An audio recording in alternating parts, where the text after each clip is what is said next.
Alors on croit souvent que le plus difficile c'est de construire un projet.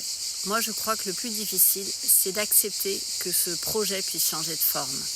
Pendant des années nous avons consacré notre énergie, notre temps à faire vivre un lieu où des centaines de personnes sont venues se reconnecter au vivant, apprendre, respirer, retrouver du sens à leur vie.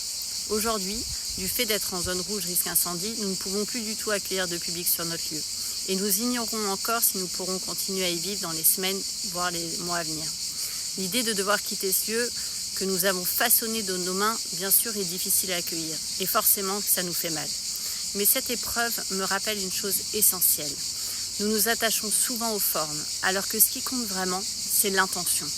L'intention de prendre soin, l'intention de transmettre, l'intention de créer du lien, l'intention de participer à notre échelle à un monde qui est plus vivant et plus durable pour nos enfants. Les formes changent, les saisons changent, les chemins changent, mais une intention profonde peut continuer à vivre autrement. Alors peut-être que vous aussi, vous avez déjà vu votre rêve changer de direction sans vraiment l'avoir choisi, mais la vie ne nous demande peut-être pas d'abandonner notre rêve. Elle nous invite simplement à le laisser prendre une autre forme. Alors aujourd'hui, nous ne savons pas encore quelle sera la prochaine étape de notre terre des Sensi. Alors nous allons traverser cette période avec le plus de confiance possible, même si nous avons du mal aussi à cacher notre tristesse, parce qu'au fond, la terre des Sensi n'a jamais été seulement un lieu, c'est une manière d'habiter le monde. Et cela, aucun courrier, aucune décision gouvernementale ne pourra jamais nous l'enlever.